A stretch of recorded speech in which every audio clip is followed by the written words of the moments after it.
Oh, this fast healing stuff is gonna come in real handy.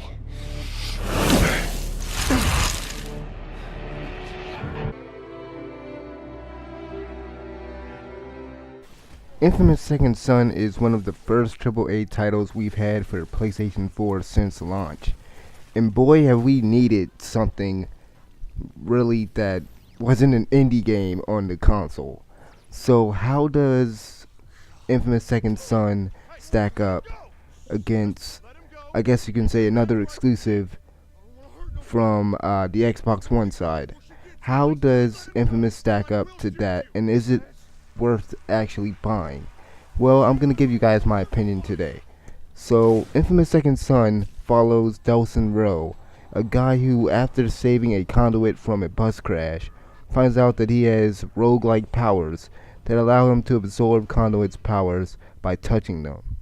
After absorbing the conduit's powers, he meets the main antagonist, Augustine, who is the head of the DUP, an organization responsible for the rounding up of conduits, or bioterrorists as they are referred to in the game frequently. After Delson's whole tribe is hurt by Augustine's concrete powers, Delson and his brother Reggie set out to Seattle to absorb her powers and heal their tribe. Now, Sucker Punch's approach to storytelling this time is slightly different thanks to their use of performance capture technology. The performance of the game has been revved up compared to previous Infamous games, and the game just looks simply amazing thanks to them fully utilizing the graphical power of the PlayStation 4. This game is simply gorgeous and looks great, especially during the day and the evening periods of the game. The extra bump in graphical and presentation quality makes the cutscenes that drive the story great to watch, and also allows the characters' emotions to be truly conveyed thanks to the excellent motion capture performances of actors like Troy Baker. Speaking of Baker, his performance as the new protagonist Delson is superb, and Delson is actually a very likable character. There might have not been too many complaints about the character when it was first announced for the game, because a game without Cole, a lot of people might have been skeptical. But I'm sure many of you were probably worried, like I said, and I'm glad to report that Sucker Punch has created a character that is so much personality to him, that he's such a rebellious character, and he has such a interesting nature to him, and his wittiness and the interaction between characters like his big brother Reggie and another conduit who I won't actually say his name, so not to spoil anything for you guys, but they are arguably some of the best and most entertaining scenes and conversations and bits in this game. Breathe. You're right. You're right. I'm one of them, man. I'm one of them. No. No. You are my brother. Despite the new coat of paint, the game plays like the Infamous you know and love. However, there are a few subtle differences. One of the most notable changes is its streamlined controls. No longer will you be holding one of the shoulder buttons and pressing one of the face buttons to pull off a different move. Instead, Sucker Punch has opted for a simpler control scheme that maps rocket-like projectiles to one button, regular pea shooters to another, and depending upon the power, a move that can briefly stun, confuse, or confine your enemy. This simpler approach is welcome, especially for newcomers to the series, as this means you'll spend less time trying to remember a button-shoulder button combination for a specific move. The one gripe that I have is that Sucker Punch has removed the option to toggle which side of the screen you aim on when clicking the left stick. This was a welcome feature in the second game, and I'm disappointed that it's gone. Also, while combat is still fun, Delson seems less capable of taking out many foes while taking damage. Unlike Cole in Infamous 1 and 2, who seemed to have a much bigger arsenal of moves, Delson's abilities feel a tad bit light in comparison, and his different powers require a different sort of playstyle that, while it is very fun, might have infamous veterans. It might take infamous veterans time to adjust to.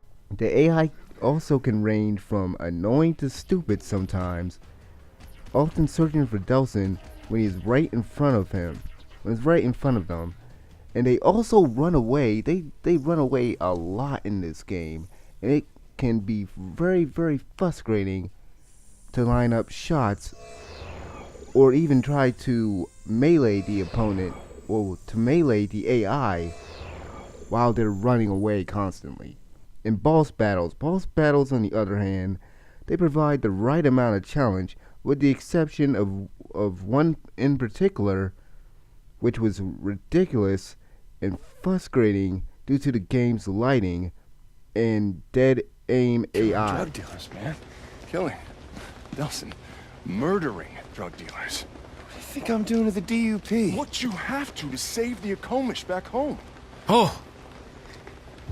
She stays free. No. Dude, no way. Look, just because you have the same affliction, not gift, affliction, doesn't mean that we're gonna pick up every little piece of trash we find.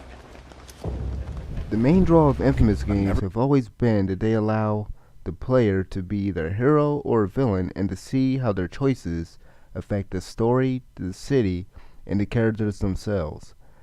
Though the characters and their motivations change slightly depending upon the choices that you make, the choices you make barely affect the story too much or have as much weight on events that unfold that the morality system feels kinda limited beyond telling the player that he is good or bad.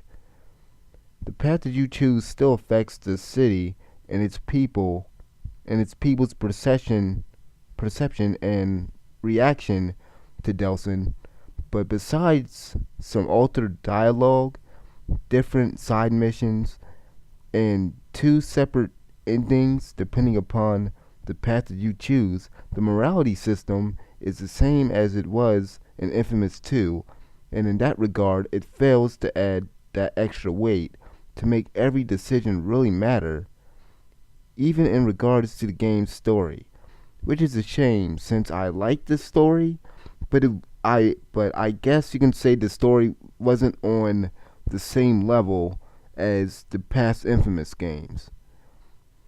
And I guess the chromatic system sort of makes it even worse in that regard. It's just that the choices that you make in the game, they don't really have too much weight on them or on the story as a whole to really make you want to stop and think about everything that you do in the game. For a second, can I talk to you? I thought you were all about rule of law and not locking up people without due process. Hey, normally, that's what I do. Oh, what, so it just gets thrown out the window whenever it's convenient for you? Is that it? Just put a red wig and an old trench coat on, you start calling you Augustine.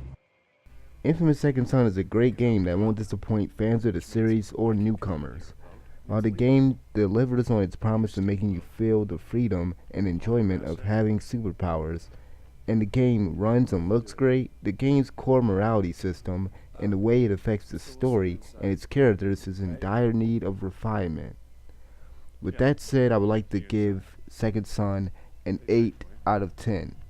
This game would have probably gotten a higher score for me if the morality system was just a lot better, if your choices actually mattered, and if the AI wasn't so freaking annoying at certain different times of the game. But with that said, it's a great purchase. I recommend that anyone go out and buy it.